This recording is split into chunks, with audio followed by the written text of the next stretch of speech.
आज बात करते हैं भारत के प्रथम प्रधानमंत्री पंडित नेहरू की। पूरा का पूरा फ्रीडम मूवमेंट वंदे मातरम से हुआ।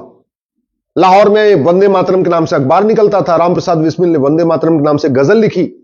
हमारे जितने फ्रीडम फाइटर थे, जब भी उनको लाठियां पड़ती थी, वो वंदे मातरम, भारत माता की जय बोलते थे। वंदे मातरम के नाम से गीत लिखा गया। जब संविधान बन रहा था, सबने कहा कि वंदे मातरम हमारा राष्ट्रगान होना चाहिए, लेकिन नेहरू जी ने विरोध किया और जन गण मन को उन्होंने राष्ट्रगान घोषित करवा दिया। पूरे फ्रीडम मूवमेंट में जो झंडा यूज किया गया था वो भगवा झंडा था, उसमें ओम लिखा हुआ था। भगवा झंडा ओम निशान। नेहरू जी ने उसका विरोध किया। भगवा झंडा को भारत का राष्ट्रीय झंडा नहीं बनने दिया। बाद में उन लोगों ने एक दूसरा रास्ता निकाला कि ठीक है, ओम हटा देते हैं, भगवा झंडा में वंदे मातरम लिख देते हैं। उसका भी नेहरू जी ने विरोध किया, उनकी पूरी लॉबी ने विरोध किया और बाद में अंत में तिरंगा झंडा हमारा राष्ट्रीय झंडा बना। इसी तरीके से हमारे संविधान में चित्र थे। भारत के संविधान में भगवान राम का चित्र था, राम लक्ष्मण सीता का राम दरबार था। भगवान कृष्ण का चित्र था, भगवान नटराज का चित्र था, हनुमान जी का चित्र था। इसके अलावा भगवान गौतम बुद्ध का चित्र था, भगवान महावीर का चित्र था। सारे चित्रों को नेहरू जी ने निकलवा दिया। आप खुद सोचिए, अगर संविधान के चित्र रहे होते तो इंदिरा गांधी कभी उसमें सेकुलर शब्द जोड़ नहीं पाती। लेकिन भारत की संस्कृति से उनको इतनी नफरत थी नेहरू जी को कि उन्होंने संविधान के सारे चित्रों को निकलवा दिया। इसमें छत्रपति शिवाजी महाराज का चित्र था, गुरु गोविंद सिंह का चित्र था, रानी लक्ष्मीबाई का इसमें चित्र था, नेताजी सुभाष चंद्र बोस का इसमें एक चित्र था। इसके अलावा हड़प्पा मोहनजोदड़ो की जो इसमें चित्र था, हमारे कई सारे गुरुकुल का इसमें चित्र था, नालंदा यूनिवर्सिटी का इसमें चित्र। सारे चित्रों को नेहरू जी ने निकलवा दिया। वो चित्र रहे होते तो कभी इसमें सेकुलर शब्द आया नहीं होता।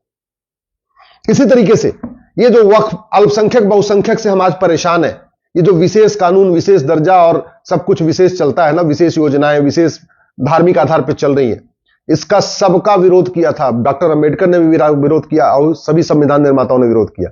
लेकिन ये जो माइनॉरिटी मेजॉरिटी का कॉन्सेप्ट आया था, ये केवल और केवल नेहरू जी के कारण आया। ये माइनॉरिटी मेजॉरिटी का कॉन्सेप्ट विदेशी कॉन्सेप्ट है। भारत में कभी माइनॉरिटी मेजॉरिटी का कॉन्सेप्ट रहा ही नहीं। अल्पसंख्यक बहुसंख्यक का जो खेल है, ये विदेशी खेल था और उसको नेहरू जी ने संविधान में डलवा दिया। इसी तरीके से वक्फ एक्ट, जिसके कारण आज पूरा भारत परेशान है।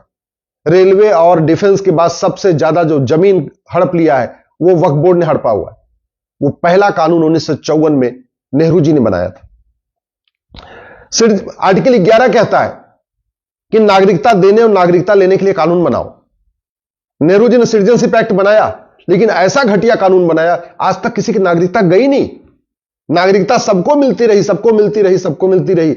रोहिंग्या बांग्लादेशियों को नागरिकता मिल गई, घुसपैठियों को नागरिकता मिल गई, ये सब कितने लोगों को नागरिकता मिल गई, लेकिन आज तक किसी भी देशद्रोही, गद्दार, मक्कार, जासूस की नागरिकता नहीं गई। ऐसा घटिया कानून बनाया था, जबकि संविधान का आर्टिकल 11 कहता है कानून ऐसा बनाओ कि नागरिकता लेने की भी कंडीशन हो, नागरिकता खत्म करने की कंडीशन हो। आर्टिकल 13 कहता है संविधान का कि सारी कुरीतियां खत्म करो, कुप्रथाएं खत्म करो। नेहरू जी ने आर्टिकल 13 को लागू नहीं किया। उनको एक बार संसद में खड़े होकर कहना था कि आज के बाद आर्टिकल 13 के अनुसार सभी कुरीतियां, कुप्रथाएं खत्म, तलाके हसन, तलाके अहसन, तलाके बाइन, तलाके किनाया खत्म, निकाह हलाला, निकाह मुताह, निकाह मिस्यार खत्म। लेकिन उन्होंने ऐसा नहीं किया। जो भारत की कुरीतियां थी उनके खिलाफ कानून बना, छुआछूत के खिलाफ कानून बना, सती प्रथा के खिलाफ कानून बना। लेकिन जो मुगलों की कुरीतियां थी, जो विदेशी वाली कुरीतियां थी, उनके खिलाफ नेहरू जी ने कभी एक आवाज नहीं उठाई। भारत की कुरीतियों खत्म करने के लिए कानून बनाया, विदेशी कुरीतियों खत्म करने के लिए कभी उन्होंने एक भी प्रयास नहीं किया। इसी तरीके से संविधान कहता है कि हम एक सोवरेन राष्ट्र हैं। सोवरेन का मतलब संप्रभु राष्ट्र है। संप्रभु का मतलब अब गुलामी का कानून नहीं चलेगा, सारा हमारा खुद का अपना नियम कानून होगा। नेहरू जी ने ना 1872 का क्रिश्चियन मैरिज एक्ट के खिलाफ कुछ आवाज उठाई, ना 1936 के पारसी मैरिज एक्ट को बदलने का प्रयास किया, ना 1937 के शरीयत एक्ट को बदलने के प्रयास किया। आज तक गुलामी के ही कानून से पूरा देश चलता रहा। मैं धन्यवाद दूंगा मोदी जी को कि उन्होंने पिछले 10 साल के अंदर 1,500 कानूनों को खत्म किया है। और मैं आशा करता हूं कि आने वाले टाइम में जो 200-225 कानून बच हुए हैं वो भी खत्म हो जाएंगे। लेकिन नेहरू जी ने कभी भी न गुलामी का नाम बदलने का प्रयास किया, बाबर, हुमायूं, तुगलक, गजनी, गोरी के नाम पर जो सड़कें चल रही हैं, ना गुलामी का निशान खत्म करने का प्रयास किया। अयोध्या में गुलामी का निशान, मथुरा में गुलामी का निशान, भद्रकाली, भोजशाला, अटाला, ऐसे पूरे देश में हमारे जो मठ मंदिरों के ऊपर अवैध कब्जा हो रखा था, जो गुलामी की निशानी है, उसको कभी भी उन्होंने खत्म करने का प्रयास नहीं किया। कभी हमारे मठ मंदिरों को रिस्टोर करने का प्रयास नहीं किया। गुलामी की शिक्षा व्यवस्था, इसको नेहरू जी ने आगे बढ़ाया। मुगलों ने मदरसा प्रमोट किया, अंग्रेजों ने मिशनरी स्कूल प्रमोट किया, लेकिन नेहरू जी ने कभी भी मदरसा और मिशनरी स्कूल को बंद करने का प्रयास नहीं किया, कभी गुरुकुल को प्रमोट नहीं किया। उन्होंने कभी गुलामी की शिक्षा व्यवस्था को, अपनी भारतीय शिक्षा व्यवस्था को प्रमोट नहीं किया नेहरू जी ने। आप कहते हैं नेहरू जी बहुत अच्छे हैं, अगर बहुत अच्छे थे तो 1860 का इंडियन पिनल कोड खत्म करके one nation one penal code लागू कर देते, बढ़िया कानून लगा बना देते। अगर नेहरू जी बहुत अच्छे थे तो 1861 का पुलिस एक्ट, जिसके कारण पुलिस सत्ता की गुलाम बनी है, उसको खत्म करके one nation one police code बनाते, पुलिस को स्वतंत्र बनाते, पुलिस को निष्पक्ष बनाते। अगर नेहरू जी बड़े अच्छे थे तो गुलामी की न्यायिक व्यवस्था को बदलते। ये जो आज भी चल रहा है, माइलाड चल रहा है, और उसके अलावा सारा ड्रेस भी गुलामी वाला, वही काला गाउन, वही काली कोट, वही सारे शब्द, वही सारे कानून। आज 5 करोड़ मुकदमे से 5 करोड़ परिवार परेशान है। अगर नेहरू जी ने उस समय गुलामी की न्यायिक व्यवस्था को बदल दिया होता, भारतीय न्यायिक व्यवस्था को लागू किया होता, भारत की जो पहले की न्यायिक व्यवस्था थी, चंद्रगुप्त के टाइम तक थी वो, तो आज इतने मुकदमे नहीं होते। और याद रखिए, कश्मीर में जो नरसंहार हुआ है, जो हिंदुओं का पलायन हुआ है, जो वहां हजारों लोग मारे गए हैं, उसका रूट काज है आर्टिकल 370 और आर्टिकल 35A। और आर्टिकल 370, आर्टिकल 35A किसने वहां पे लागू किया था? नेहरू जी ने। इसलिए मैं कहता हूं, कश्मीर में नरसंहार के जिम्मेदार नेहरू हैं, कश्मीर में आतंकवाद के जिम्मेदार नेहरू हैं। आप देख लीजिए, जब से 370 खत्म हुआ, 35A खत्म हुआ, किस तरीके से कश्मीर का विकास हो रहा है। हमें यूएन की परमानेंट मेंबरशिप मिल रही थी, नेहरू ने चाइना को दिलवा दिया। आज हम यूएन की परमानेंट मेंबरशिप के लिए पूरे दुनिया में कितना हमें प्रयास करना पड़ रहा है, और उस समय बैठे बैठे मिल रही थी, लेकिन नेहरू जी ने नहीं लिया, चाइना को दिलवा दिया।